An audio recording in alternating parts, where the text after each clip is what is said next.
رحمة وقل رب ارحمهما كما ربياني صغيرا صدق الله مولانا العظيم إن الله وملائكته يصلون على النبي يا أيها الذين آمنوا صلوا عليه وسلموا تسليما الصلاة والسلام عليك يا سيدي يا رسول الله وعلى آلك وأصحابك يا سيدي يا حبيب الله الصلاة والسلام عليك يا سيدي يا نبي الله وعلى آلك وأصحابك يا سيدي يا نور الله الصلاة والسلام عليك يا سيدي يا خاتم المعصومين وعلى آلك وأصحابك يا سيدي یا خاتم النبیین۔ خدا کو بھول گئے لوگ فکر روزی میں، خدا کو بھول گئے لوگ فکر روزی میں، خیال رزق ہے راضی کا کچھ خیال نہیں، خیال رزق ہے راضی کا کچھ خیال نہیں، آگاہ اپنی موت سے کوئی بشر نہیں، آگاہ اپنی موت سے کوئی بشر نہیں، سما 100 برس کا ہے کل کی خبر نہیں۔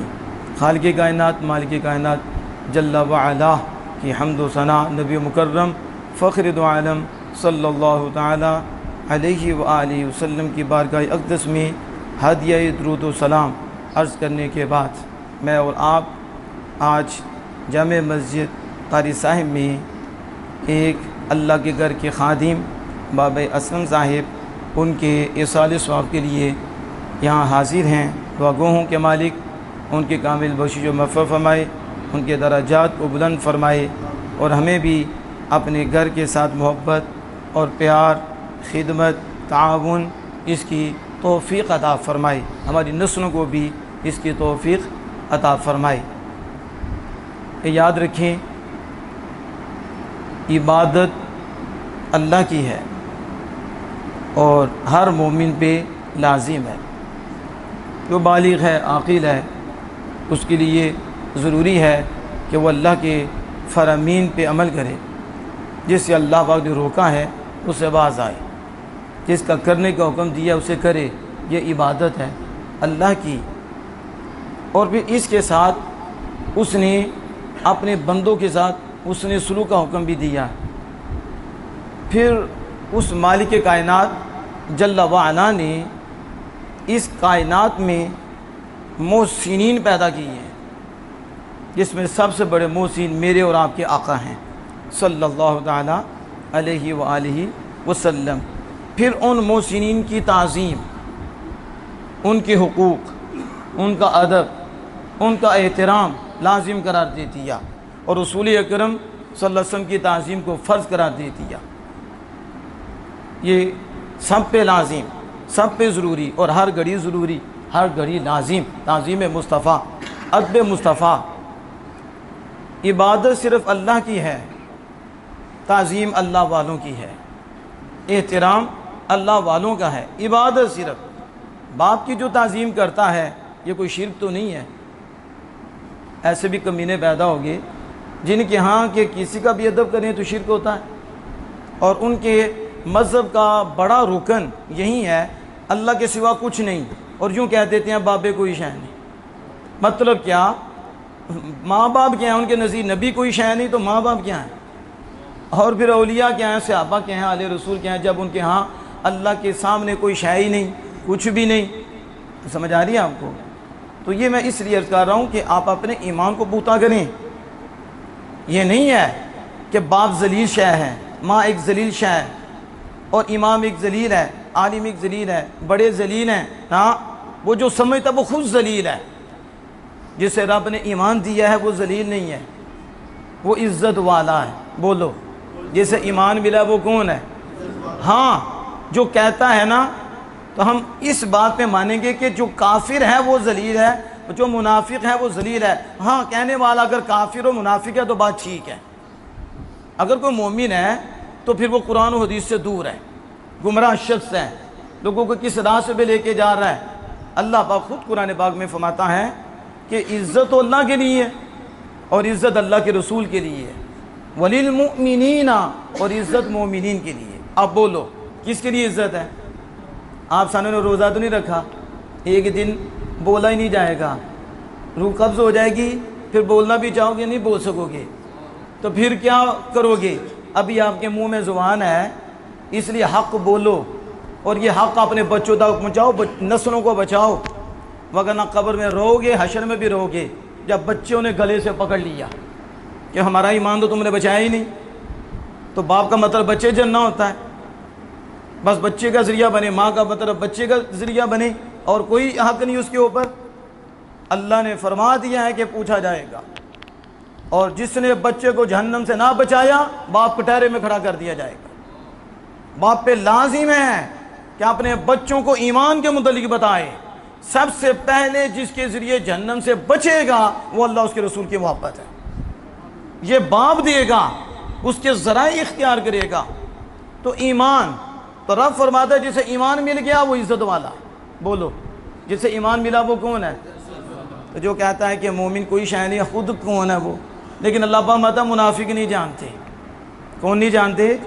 منافق نہیں جانتے کہ مومن عزت والے ہیں، جو غلام مصطفیٰ ہیں وہ عزت والے ہیں، جو اللہ اس کے رسول سے پیار کرنے والے ہیں وہ عزت والے ہیں۔ رب خود فیصلہ فرماتا ہے وہ عزت والے ہیں، جو انہیں عزت والا نہیں سمجھتا وہ منافق ہے۔ وہ کون ہے؟ اب جو بات امیر حمزہ صاحب کر رہے تھے بابا جی کے متعلق کہ ساری زندگی اسی عقیدے پر رہے، اللہ اس کے رسول سے محبت کرتے رہے، اور مسلک حق اہل سنت و جماعت کے پاکیزہ مذہب پر اور مسلک پر وہ قائم رہے، یہ بہت بڑی ان کی گواہی ہے۔ کس اعتبار سے؟ اس اعتبار سے کہ آج کے دور میں لوگ پیسہ دیکھتے ہیں، مال دیکھتے ہیں، پلیٹ دیکھتے ہیں، اور وہ رمضان کے مہینے میں بھی آئس کریم کھانے کے لیے، پلیٹیں کھانے کے لیے وہ بد مذاہب کی مساجد میں جاتی ہیں، کہیں وہ پیسے دیتے ہیں ہمارے آج جلسے میں آنا۔ بابا جی کبھی نہیں گئے، غریب تھے، غربت تھی، لیکن کمینی عادت نہیں تھی، جسے کہتے ہیں نا بے غیرت، وہ ان کے قریب بھی نہیں تھا، عزت دار تھے، ہاتھ بھی نہیں بلاتے تھے کہ اس طرح کے مجھے دیں۔ ساری زندگی آپ اندازہ لگائیں، حافظ اختر صاحب یہاں بیٹھے ہیں تو یہی پرانے نمازیوں میں تو یہی ہیں بڑے، اور دوسرے انہیں پوچھیں اتنا عرصہ ہو گیا کبھی 1 روپے کا بھی مطالبہ کیا؟ کبھی 1 روپے کا بھی مطالبہ کیا ہوگا میری تنخواہ لگا دو؟ غربت بھی ہے، حالات بھی ایسے ہیں، آگے بیٹا بھی فوت ہو گیا پھر بھی کوئی مطالبہ نہیں کیا۔ مدرسہ اور مسجد دونوں کے لیے امانت داری کے ساتھ پیسے اکٹھے کرتے، ترغیب بھی دلاتے، صرف یہ نہیں کہ 500 ہی، وہ کہتے بڑھاؤ، اللہ کے گھر میں جانا تمہارا، مدرسے میں طلباء پڑھتی ہیں، اسے بڑھاؤ، لیکن نہ پیسے کا ایر پھیر ہے نہ ہی تنخواہ کا مطالبہ ہے۔ اور پھر ایمان پھر بھی پوتا، تو ایمان کیوں نہ پوتا ہو؟ جو مسجد کی دل سے ہو کے خدمت کرتا ہے نا، رب اسے غیر کے در پہ نہیں جانے دیتا، رب کسی کتے کے دسترخوان پہ بھی نہیں بیٹھنے دیتا، اور رب کسی بد مذہب کے پاس جانے بھی نہیں دیتا۔ کیوں؟ یہ کسی عام بندے کے گھر کا خادم ہے، یہ خالق کائنات کے گھر کا خادم ہے۔ میرے اور آپ کے گھر میں جو بلا کسی معاوضے کے خدمت کر دے اور صفائی کر دے، بتاؤ ہم تو اسے دل نہیں دیں گے؟ ہم اسے دل دے دیں گے یار اس سے مطالبہ بھی نہیں کیا، جب مطالبہ کیا ہے تو بغیر پیسے کے کیا ہے، اور دیکھو اس کی محبت کتنی ہے، اس کا پیار کتنا ہے، ہر روز آتا ہے، صفائی کرتا ہے یا خدمت کرتا ہے ہماری بلا معاوضہ، تو ہمارا دل لے لیتا ہے، ہم چاہتے ہیں کہ اسے کچھ دیں اور اسے اعلیٰ شے دیں، اس کی کمی نہ رہے، یہ بھی دور ہو جائے، اس کی پریشانی دور ہو جائے۔ کیا خیال ہے اس ذات کے متعلق کہ جس کے گھر کی خدمت بغیر کسی معاوضے کے ہو، بغیر کسی پیسے کے ہو، تو پھر خالق کائنات جل وعلا اس بندے کو کیا عطا فرماتا ہے؟ اس کا ایمان بھی قائم رہتا ہے، اور پھر اسے وہ دولتیں دیتا ہے کہ میرے آقا دو جہاں صلی اللہ علیہ وسلم کی حدیث پاک بخاری میں آئی ہے، حبشی مرد تھا یا حبشی عورت تھی، لیکن مسجد کی خدمت کرنے والی تھی، مسجد کی صفائی کرنے والی تھی۔ جب وہ فوت ہو گئی یا فوت ہو گیا، نبی اکرم صلی اللہ علیہ وسلم کو بتلایا نہ گیا اور جنازہ ادا کر دیا گیا۔ اس کے بعد جب نبی اکرم صلی اللہ علیہ وسلم کو اس کی خبر ہوئی تو آقا دو جہاں صلی اللہ علیہ وسلم وہاں کھڑے کھڑے دعا نہیں کر رہے کہ وہ فوت ہو گئی ہیں، خدمت مسجد کی ہے تو میں یہاں ہی کھڑے ہو کے دعا کر دوں۔ حضور تو جہاں بھی دعا کرے کرم ہو جاتے ہیں اور دل روشن ہو جاتے ہیں، بخشش کا ذریعہ بن جاتا ہے اور درجوں کی بلندی کا ذریعہ بن جاتا ہے۔ پھر اس میں تو اجابت ہی اجابت ہے، بلکہ اجابت و منتظر رہتی ہے کب آمنہ کے لال بس جنبش دیں اپنے ہونٹوں کو ادھر قبول ہو جائے۔ لیکن نبی اکرم صلی اللہ علیہ وسلم ادھر دعا نہیں کر رہی، آپ اس مائی صاحبہ کی قبر پہ جاتی ہیں۔ بتاؤ مسجد کی خدمت کرنے والے کا مقام کیا ہے؟ جو اللہ کے لیے کرے، اپنے آپ کو چودھری نہ سمجھے، اپنے آپ کو بڑا نہ سمجھے، اسے ڈکار نہ آئے، متکبر نہ ہو، جھکا رہے۔ ہم جن کی بات کر رہے ہیں وہ ساری زندگی خدمت کر کے بھی چکے ہوئے تھے، وہ اب گائے بگائے ہمارے ساتھ ان کا رابطہ ہوتا، بیٹھتے گفتگو کرتے اور اپنا دل جو زخمی تھا اس کا بھی اظہار کرتے۔ پھر مسجد کے حوالے سے مدرسے لوگ اتنا دیتے ہیں، کم دیتے ہیں، اس حوالے سے بھی وہ بات کرتے۔ تو میں وہ عرض کر رہا ہوں کہ نبی اکرم صلی اللہ علیہ وسلم کی ذات پاک چل کر اس مائی صاحبہ کی قبر پہ گئیں، کتنی خوش قسمت وہ مائی صاحبہ ہیں، یا وہ مرد کتنا خوش قسمت ہے کہ جس کی قبر پہ چل کر آمنہ کے لال تشریف لے گئی ہیں۔ حضور جا کر بتا رہے ہیں کہ جو مسجد کی خدمت کرنے والا ہے، اللہ کے گھر کی، اس کا مقام کتنا ہے۔ خود آمنہ کے لال چل کے اس کی قبر پہ پاس جا رہے ہیں، لوگ چل کر حضور کے پاس آ رہے ہیں، حضور چل کر ان کے پاس جا رہے ہیں۔ اب اندازہ لگاؤ، اور آقا دو جہاں صلی اللہ علیہ وسلم وہاں جا کر پھر آپ نے نماز جنازہ پڑھی۔ یہ حضور کی خصوصیت ہے کہ آپ نے وہاں جا کر تو جس کی جنازہ حضور پڑھا دیں، پہلے بھی پڑھی، اب قبر پہ حضور پڑھا رہی ہیں، اب بتاؤ کرم بالائے کرم نہیں ہوگا؟ یہ ہے مسجد کے خادم۔ اسے ہمارے شیخ صاحب اور بہت کچھ ملتا ہے، آپ سمجھتے نہیں، وہاں تم آتے ہیں واش روم صاف کر لو تو بہت کچھ مل جاتا ہے۔ مسجد کے واش روم صاف کرنے میں کتنا ملتا ہے، یہ کسی دنیا دار کے گھر کے واش روم نہیں ہے، اور یہ دنیا دار کا گھر نہیں ہے، یہ خالق کائنات کا گھر ہے۔ تو جو خالق کائنات کے گھر کو صاف کرتا ہے، اللہ اس کے دل کے گھر کو صاف کر دیتا ہے، تو پھر اس کے ایمان مضبوط رہتے ہیں اور وہ پختہ رہتے ہیں۔ ہم نے دیکھا ہے بڑے بندے پھسل گئے ہیں، ہم نے دیکھا ہے، پھسلتے دیکھا ہے، اور چپیاں مارتے دیکھا ہے، پیسے لیتے دیکھا ہے، پیسے لیتے ہیں، کھاتے پیتے ہیں، لیکن اللہ کا فضل تھا ان کے اوپر، غریب تھے لیکن دل کے امیر تھے، یعنی دل میں اللہ اس کے رسول کی محبت کا یہ جو چراغ تھا وہ جلتا رہا، آخری وقت تک کمپرومائز نہیں کیا، اس پہ مضبوط رہے، تکلیف برداشت کرتے رہے، سب کچھ کیا ہے، لیکن مسلک کے حوالے سے غداری نہیں کی۔ مجھے دکھ اس بات پہ ہوتا ہے، یہ تو پڑھے نہیں ہیں، میں سمجھتا ہوں یہ ان پڑھوں سے اچھے ہیں جو بد مذاہب کے ساتھ بیٹھتی ہیں اور ان کے پاس ادھر ممبروں پہ بیٹھ کے گفتگو کرتی ہیں اور لوگوں کو سمجھاتے ہیں کہ یہ اللہ اس کے رسول کے بے ادب ہیں، اور ہم دیکھتے ہیں کہ وہ ان کے ساتھ جا کے بیٹھ جاتی ہیں۔ ان لوگوں نے لوگوں کو تباہ کر دیا، کیونکہ ان کی دو رنگ ہیں، ایک رنگ مسجد میں ہے، ایک رنگ ان کا باہر ملنساری میں ہے۔ یہ ان لوگوں کو ملتی ہیں، ان کے ساتھ بیٹھ کے خوش ہوتے ہیں، ان کے ساتھ تعلق قائم کرتے ہیں، یا تو کوئی مطلب ہے، پیسے کا مطلب ہے، کچھ اور مطلب ہے۔ اگر اللہ کے لیے ہو تو بندہ اپنے دشمن سے نہیں ملتا تو یار کے دشمنوں سے کیسے ملے گا، کیسے تعلق رکھے گا؟ تو میں اس لیے بابا جان کو سلام پیش کرتا ہوں کہ یہاں تو داڑیاں رکھنے والے پھسل گئے ہیں، یا تو لوگوں کو بتلانے والے پھسلتی ہیں اور جب مار کے ملتے ہیں ان کو، اور یہ وہ تھے کہ نہ وہ عالم تھے، نہ وہ قاری تھے، نہ انہوں نے دین پڑھا تھا، لیکن دین والوں کے پاس بیٹھتے تھے۔ علامہ خواجہ حسین نقشبندی رحمہ اللہ تعالیٰ سے بڑی محبت تھی ان کی، اس کے بعد پھر ہمارے ساتھ جو تعلق تھا وہ چلتا رہا، کبھی ایک جملہ نہیں بولا کہ وہ ٹھیک ہے تو وہ ٹھیک ہے، نہیں، انہوں نے کہا یہی ٹھیک ہے اور ادھر ہی خدمت کرنی ہے۔ اس لیے حضرات محترم اپنے آپ کو مضبوط کرو۔ میں نے جو آیت کریمہ پڑھی اس کا تھوڑا سا خلاصہ آپ کے سامنے رکھتا ہوں۔ اللہ پاک فرماتا ہے وَقَضَىٰ رَبُّكَ، تیرے رب نے حکم فرمایا۔ اب دیکھو انداز کلام یہ اللہ کا ہے، اللہ تعالیٰ یوں بھی کہہ سکتا تھا وَقَضَى اللَّهُ، اللہ نے فرمایا، اللہ نے حکم فرمایا، وَقَضَىٰ رَبٌّ، اور رب نے حکم فرمایا، لیکن دیکھو اللہ پاک کا انداز کیا ہے، وَقَضَىٰ رَبُّكَ، تیرے رب نے فرمایا۔ یہ آپ کی سبحان اللہ نہیں نہ نکلی، اس کی وجہ بھی یہ ہے کہ علماء کرام سے دوری ہے۔ اگر علماء کرام کے قریب ہوں تو میں قرآن کا نور ملے، بیٹھے زمین پہ حاضی عرش پہ لگ جائے۔ اگر آپ قریب ہوں، کیونکہ ابھی آپ پہنچے ہی نہیں کہ اللہ پاک یوں بھی کہہ سکتا تھا اللہ حکم فرماتا ہے، اللہ نے حکم فرما دیا ہے، رب نے حکم فرما دیا، نہیں، بلکہ فرماتا ہے محبوب تیرے رب نے حکم فرمایا ہے۔ اب سمجھ آئی ہے؟ اب وَإِذَا خَذَ رَبُّكَ مِن بَنِي آدم، آدم علیہ السلام کی بات ہو رہی ہے، لیکن اللہ فرماتا ہے محبوب تیرے رب نے، آخذ ربک، تیرے رب نے، بات آدم کی ہو، وَإِذْ قَالَ رَبُّكَ لِلْمَلَائِكَةِ، تو اللہ ہمیں یاد کرو جب تیرے رب نے فرشتوں کو فرمایا آدم کو سجدہ کرو، آدم کو نائب بنانے والا ہوں، لیکن خطاب محبوب کو کرتا ہے۔ قرآن پڑھ کے دیکھو، فلا وربک، تیرے رب کی قسم، محبوب تیرا رب یہ کہتا ہے، تیرے رب نے یہ فرمایا۔ سوال یہ ہے کہ اللہ سب کا رب نہیں؟ ہاں سب کا رب ہے، تو پھر بار بار کیوں کہتا ہے؟ بات آدم کی بھی ہو تو کہتا ہے تیرا رب، بات اپنی آئی ہے پھر کہتا ہے تیرا رب، تو پھر کیوں؟ وہ کہتے تجھے پتہ نہیں ہے، تجھے محبت نہیں ہوئی، تجھے پیار نہیں ہوا، تجھے یا تو پیار ہی نہیں، تجھے محبت ہی نہیں، تمہیں پتہ ہی نہیں مقصود کون ہے اور غیر مقصود کون ہے۔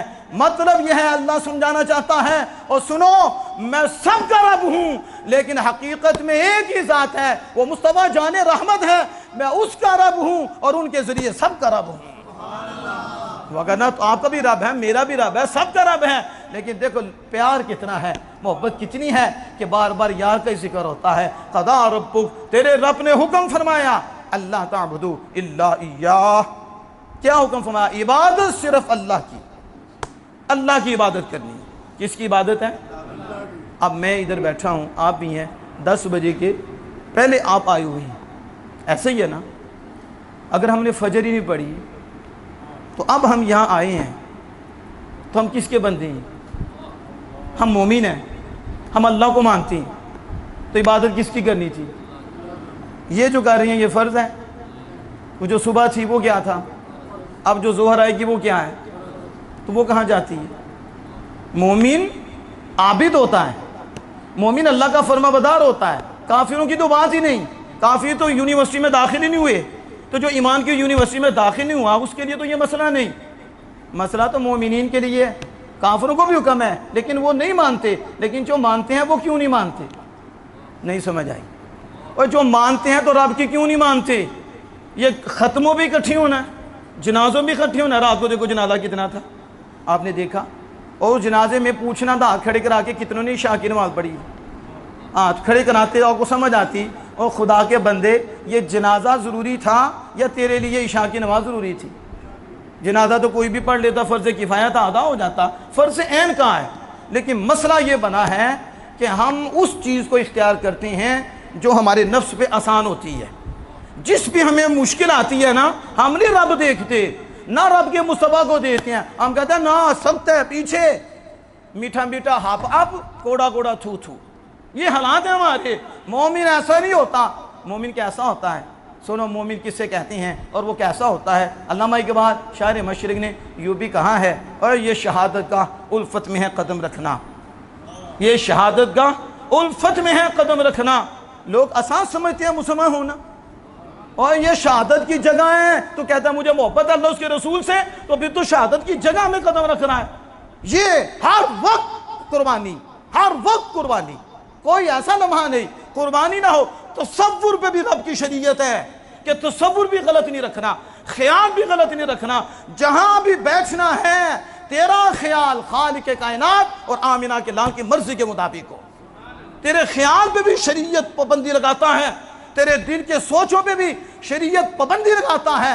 اسی وقت پابندی اٹھتی ہے یا عقل چلی جاتی ہے یا پھر موت واقع ہو جاتی ہے، وگرنہ مرتے دم تک یہ جو پابندی ہے خیال کی، یہ اس کے اوپر رہتی ہیں۔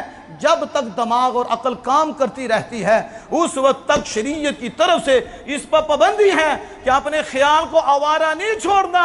تم آوارہ نہیں ہو، تم نے یار کو مان لیا ہے، اب یار کی مانتی ہوئے اس خیال کو آزاد نہیں رکھنا، بلکہ اس خیال کو بھی خالق کائنات جل وعلا کی طرف رکھنا ہے۔ اب اس کو سمجھ نہیں ہے جو میں عرض کر رہا تھا کہ عبادت، آؤ نماز کی طرف آؤ، اخلاق کی طرف آؤ۔ ابا جی رو رہے ہیں، اماں جی رو رہے ہیں، مر جاتے ہیں، بعد میں یہ ختموں کے سلسلے شروع ہو جاتی ہیں۔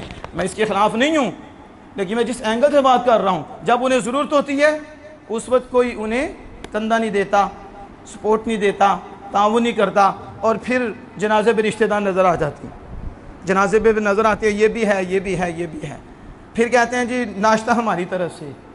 تو جب وہ ترستے رہتے ہیں اس وقت کوئی بھی ناشتہ نہیں یاد آتا، کوئی پیسے کوئی ہیلپ زبانی ہو جائے، مالی ہو جائے، جسمانی ہو جائے، مومن ہے، رشتہ ہے، اس وقت کہاں جاتی ہیں؟ لیکن ختم ہوا، ختم، یہ 2-4 دن ملاقات ہوگی، اس کے بعد پھر کہاں رشتہ دار، کہاں بابا جی کے بیٹے، کہاں اولاد، کہیں وہ، بس کیا یہ 2-4، کیا یہ رسم ہے؟ نہیں ہے، یہ عبرت ہے. آج ہم آئے ہیں، کل ہمارے لیے آئیں گے. ہم نے یہ اس موت سے سبق سیکھنا ہے، اور ہم نے اس دنیا میں رہ کر آخرت کے لیے سامان کرنا ہے، نہ کہ یہاں کے لیے کرنا ہے. وہ کوئی عقل مند نہیں ہے جس کو یہ پتا ہو کہ میں نے اس گھر میں چند دن رہنا ہے تو وہ سارا پیسہ اسی گھر میں لگا دے. آپ میں سے ایسا بھی عقل مند ہے جسے پتا ہو کہ میں نے 20 دن اس گھر میں رہنا ہے تو کیا اے سی یونٹ سارا کو سیٹ لگا دو گے؟ اور پتا ہے کہ اس گھر میں نے 60 سال رہنا ہے تو بتاؤ اس میں سارا لگاؤ گے یا ادھر لگاؤ گے؟ بتاؤ تو صحیح نا. تو پھر آپ کو پتا ہے ہم نے یہاں رہنا ہی نہیں، ہم نے آگے جانا ہے، تو پھر ادھر کیوں لگا رہے ہو؟ ادھر کے لیے کیوں کر رہے ہو؟ حرام حلال تمیز کوئی نہیں، کٹھا کری جاؤ، کٹھا نماز نہ روزہ، کس کے لیے؟ یہ تو یہاں ہی رہ جانا ہے. اور کرو تو ٹیمپریری نہ کرو بلکہ ابدی کرو کہ ادھر کا ادھر رہ جائے گا، اور ادھر کا کرو گے مرنے سے پہلے بھی نظر آئے گا، مرنے کے بعد بھی نظر آئے گا، پھر نہیں پچھتائے گا، پھر خوش ہوگا کہ وہاں تو تھوڑی سی تکلیفیں تھیں، یہاں تو جنت کی ہوا آ گئی ہے، یہاں تو جنتی بستر آ گیا ہے، یہاں تو آمینہ کے لال آ گئی ہیں، یہاں تو شفقتیں ہو گئی ہیں، یہاں تو کرم ہو گئی ہیں. مجھے پتہ ہی نہیں تھا، کاش مجھے پتہ چلتا تو ساری زندگی میں ادھر دیکھتا بھی نہ، میری توجہ ہی خالق کائنات کی طرف رہتی. اس لیے میں نے عبادت کے والے سے ایک اور والدین کے والے سے اس کے ساتھ ہی اللہ پاک نے فرمایا وَبِالْوَالِدَيْنِ احسانا. اللہ نے 2 حکم فرمائے، ایک یہ کہ عبادت صرف میری کرنی ہے، اور میں وَبِالْوَالِدَيْنِ احسانا، اور والدین کے ساتھ حسن سلوک کرنا ہے. اب اس والدین سے یہ مراد نہیں کہ بوڑھے ہوں گے پھر ہی کرنا ہے، یہ مطلق والدین ہے، جوان ہوں بوڑھے ہوں حسن سلوک کرنا ہے. حسن بوڑھوں کا ذکر آگے کیا، لیکن وَبِالْوَالِدَيْنِ احسانا. اب دیکھو عبادت کا حکم دینے کے بعد ہی اللہ پاک نے والدین سے حسن سلوک کا حکم دے دیا، فرق اور نہیں رکھا، بس یہی ہے عبادت اور اس کے ساتھ ہی حسن سلوک والدین کا. مفسرین کرام فرماتے ہیں کہ اللہ نے اپنی عبادت کے ساتھ ہی والدین کے ساتھ حسن سلوک کا حکم کیوں دیا؟ اور یہ ایک آیت نہیں، قرآن پاک کی اور آیات بھی اسی مضمون کی ہیں کہ اللہ نے اپنی عبادت کا حکم دیا اور اس کے ساتھ ہی والدین کے ساتھ حسن سلوک کا حکم دیا. اب یہ آپ سنیں گے نا تو آپ کا ایمان اور مضبوط ہو جائے گا اور بڑھے گا، انشاءاللہ ایمان بھی بڑھے گا. پھر آپ کو ایمان کی جان آمینہ کے لال کا مقام بھی پتہ چلے گا. دیکھو مفسرین کرام فرماتے ہیں یہ وجود اللہ نے دیا ہے. بتاؤ کس نے دیا؟ اللہ نے دیا. ہم نہیں تھے تو اللہ نے ہمیں بنایا نا، لیکن کیا اللہ نے ڈائریکٹ بھیج دیا؟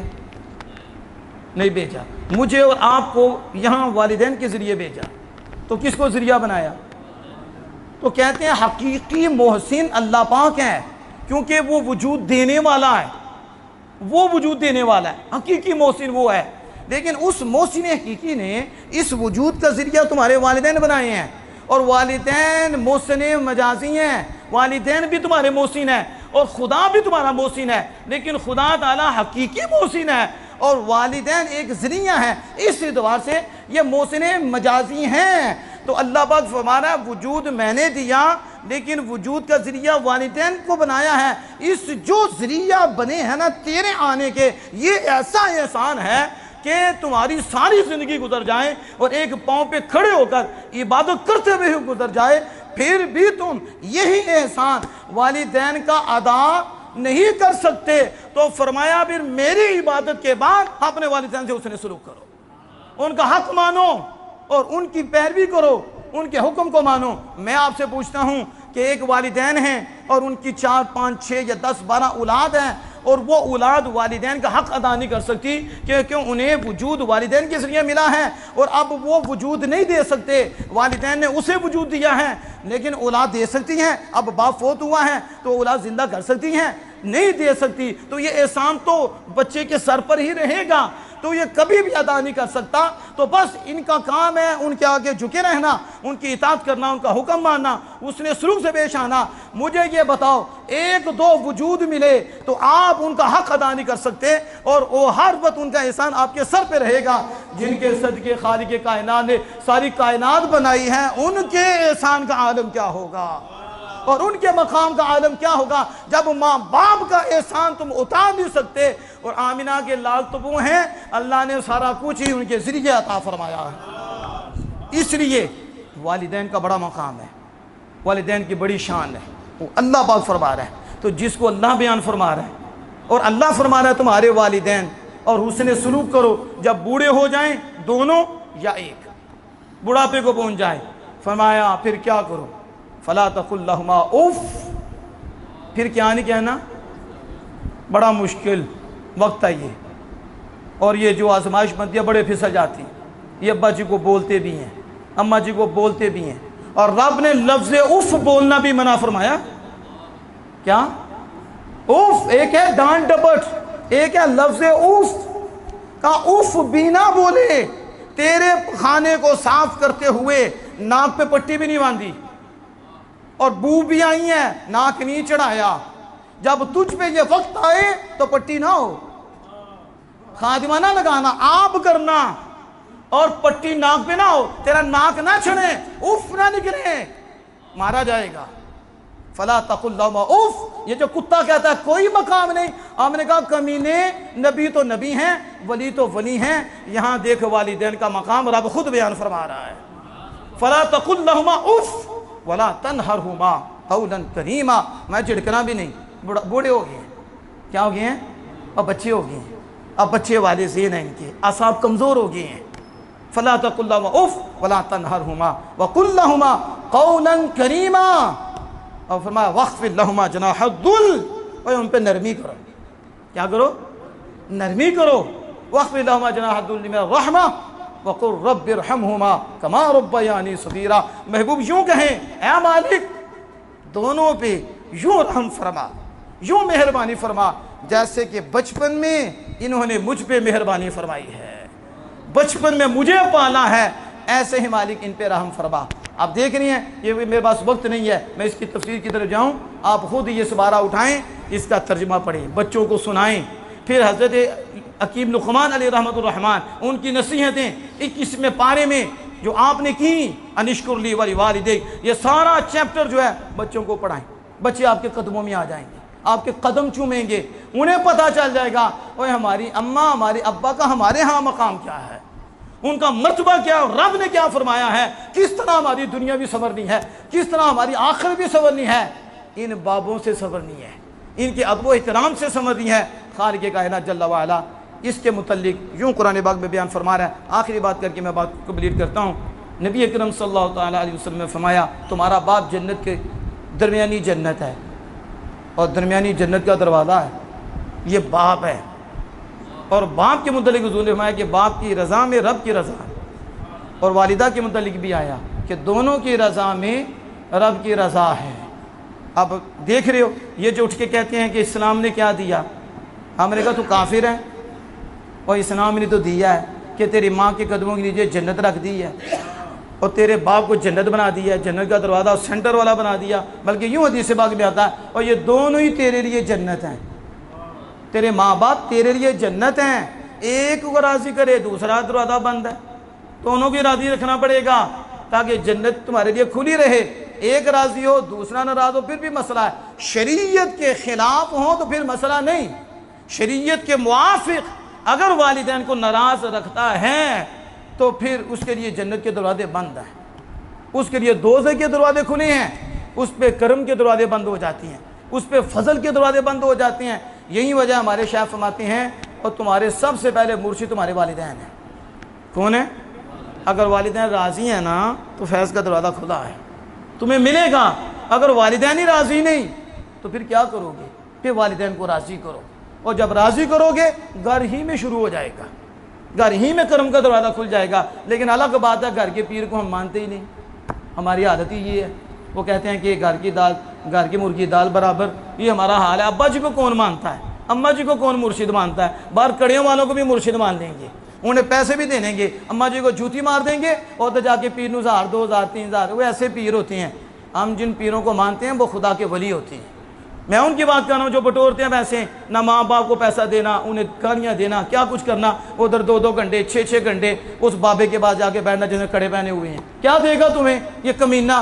گھر کے جو مرشد تھے وہ تو ناراض بیٹھے ہوئے ہیں، انہیں تو نے روٹی نہیں پوچھی، ان کے ساتھ نے پیار سے گفتگو بھی نہیں کی، لڑ کے ان سے تو باہر جا رہا ہے، تو وہ آگے بیٹھے والا کیا سمجھائے گا؟ ہاں دعا کرنے والی گھر بیٹھی ہے، جا کے راضی کر، پھر دیکھ رب تعالیٰ کس طرح کرم فرماتا ہے۔ اس لیے حضرات محترمہ نے چند منٹوں میں عبادت کے حوالے سے اور والدین کے حوالے سے گفتگو کی ہے۔ کوشش کرو کہ یہ ہمارے پاس دولتیں ہیں، ہم ان کی قدر کر لیں، پھر جب چلی جاتی ہیں پھر ہم روتے ہیں، پچھتاتے ہیں، تو یہ رسم ختم کر دو رونے دھونے والی، اس سے پہلے ہی کہ آپ ان کی اس طرح اطاعت فرما برداری کرو، جب جائیں تو پھر آپ کی جو محبت ہے وہ آپ کو رلائے، اور جو آپ نے خدمت کی ہے اس کے حوالے سے آپ کو ٹینشن اور پریشانی نہ ہو، شرمندگی نہ ہو، ہماری طرح شکر ہے یہ نعمتیں بھی ملی تھیں، ان کی قدر کرنے کی بھی تو نے توفیق عطا فرمائی ہے۔ خالق کائنات جل وعلا سے دعا ہے کہ مالک کامل بخشش و مغفرت فرمائے، ہمیں بھی اسرا کا مسافر فرمائے۔ وآخر دعوانا ان الحمد للہ رب العالمین۔